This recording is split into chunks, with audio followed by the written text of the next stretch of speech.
9th standard maths பார்த்துட்ருக்கோம். exercise 2.9.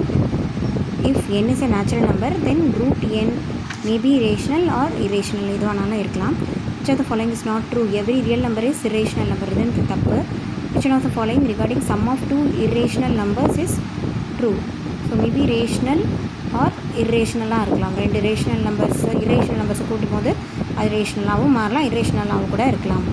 அதுதான். அடுத்து டெர்மினேட்டிங் டெசிமல் எக்ஸ்பேன்ஷன் எது அப்படின்னா 2 பவர்லேயும் 5 பவர்லேயும் இருந்தால் அது வந்து டெர்மினேட்டிங். ஓகேவா? 2 பவர்லேயும் 5 பவர்லேயும் இருந்தால் அது டெர்மினேட்டிங்.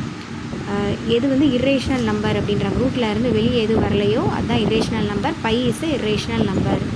ஓகேவா? Pi is irrational number. மற்ற இதில் எல்லாமே ரூட்லேருந்து வெளியே வரும். Pi is irrational number. இது ரொம்ப முக்கியம். irrational நம்பர் பிட்வீன் 2.5 என்ன இருக்குது? ரூட் 5 நியர்பை வந்து 4. ஸோ 4 ரூட்டில் இருக்கும்போது 2 கிட்ட தான் வரும். 4 விட அதிகமாக, ஸோ 2 சம்திங் தான் வரப்போகுது. Smallest rational number by which 1/3 should be multiply so that its decimal expansion terminates with 1 place of decimal.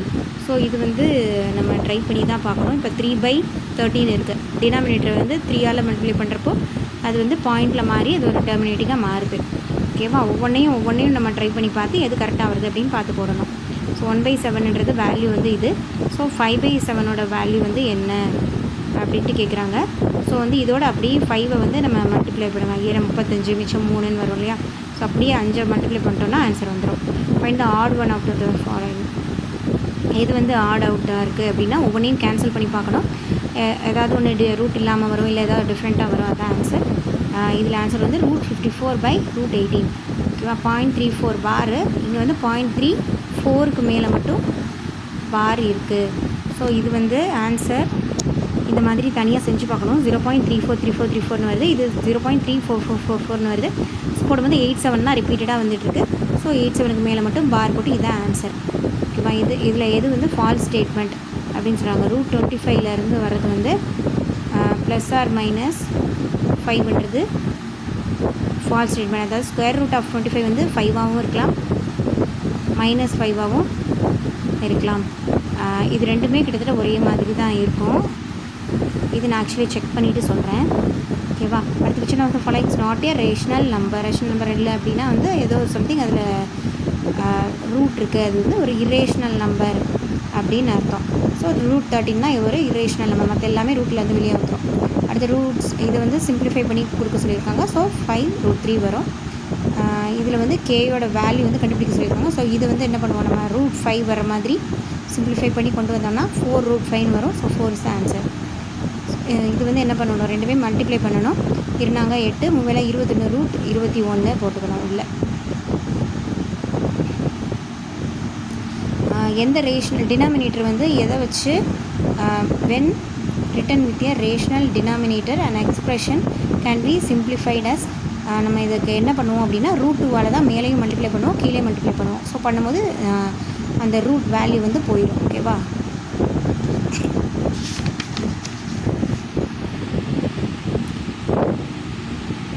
இது சிம்பிளிஃபை பண்ணும்போது என்ன வரும் அப்படின்றாங்க. இது வந்து a-b whole square formula use பண்ணி நம்ம சிம்பிளிஃபை பண்ணால் 22 - 4√10 வரும்.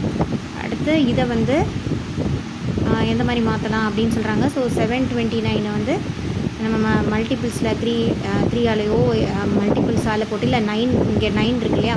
ஸோ 9ஓட மல்டிபிள்ஸாக போட்டு அதோட பவர் போட்டு ரெண்டு பவரையும் நம்ம ஒன்றா வந்து சேர்க்கப்போ நமக்கு வந்து ஆன்சர் வந்து 10⁶/3/6 வந்து கிடைக்கும்.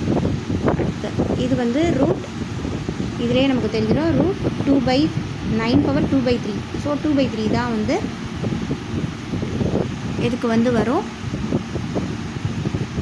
இங்கே வந்து x/2 = 2/3ன்னு வரும். ஸோ அதை வந்து கிராஸ் மல்டிஃபை பண்ணி ஆன்சர் கண்டுபிடிக்கணும். Length and breadth of the rectangular plot வந்து கொடுத்துட்டாங்க. அதோட ஏரியானா L/B தான். ஸோ இது ரெண்டும் மல்டிப்ளை பண்ணி வர ஆன்சர் தான் நமக்கு ஆன்சராக கொடுக்குறாங்க. அடுத்து when the decimal expansion p/q வந்து 0 கிடையாது, comes to an end வந்துருச்சுனாலே டெர்மினேட்டிங். அது p/qவில் வந்து ரிமைண்டர் இஸ் நாட் 0 அப்படின்னா அது வந்து நான் டெர்மினேட்டிங் ரெக்கரிங் அப்படின்னு அர்த்தம். 2 பவரும் 5 பவரும் வந்துச்சுன்னா அது டெர்மினேட்டிங்னு அர்த்தம். அடுத்து The union of all rational numbers or irrational numbers are called a set of real numbers. rational relational எல்லாம் சேர்ந்தது தான் ரியல் நம்பர்ஸ் அப்படின்னு சொல்கிறோம். ஓகேவா? ஸோ ரியல் நம்பர் என்னமா இருக்கலாம்? ரேஷ்னலாகவும் இருக்கலாம், இரேஷ்னலாகவும் இருக்கலாம். இரேஷ்னல் வந்து ஒரு ரியல் நம்பரா அப்படின்னு கேட்டால் ஆமாம், அதுவும் ரியல் நம்பர் தான். ஓகேவா? ரியல் நம்பர் வந்து ரேஷ்னல் நம்பராக இல்லைன்னா அது இரேஷ்னல் நம்பராக இருக்கும் அப்படின்னு சொல்கிறாங்க. ரூட் ஏ என் இது வந்து ஒரு சர்டு அப்படின்னு சொல்லிட்டு சொல்கிறாங்க. இது வந்து ஃபார்முலா. ஸோ ரூட்டுக்கு வெளியில் ஒரு எண்ணு, பவரில் ஒரு எண் இருந்துச்சுன்னா கேன்சல் ஆகி ஏ மட்டும் தான் வரும். இந்த மாதிரி வந்துச்சுன்னா ஏபியை ஒன்றா சேர்த்தே போட்டுக்கலாம். எம்என்னை மாற்றி கூட போட்டுக்கலாம். என்எம் மாற்றிக்கலாம், எம்என்னு மாற்றிக்கலாம், முன்னாடி பின்னாடி மாற்றி போட்டுக்கலாம். இது ஒரு கொஸ்டினில் கூட வந்திருக்கு.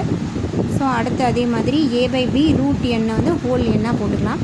Process of multiplying set by another set வந்து ரேஷ்னலைசேஷன், அதாவது கீழே இருக்க ரூட்டை வந்து கேன்சல் பண்ணுறதுக்காக யூஸ் பண்ணுறது தான் rationalisation.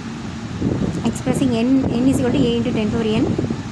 n is integer scientific notation படி 10 பவரில் எழுதினாலே அதான் சயின்டிஃபிக் நோட்டேஷன் அப்படின்னு சொல்கிறோம். அடுத்த யூனிட் அல்ஜிப்ரா வந்து அடுத்த வீடியோவில் பார்க்கலாம்.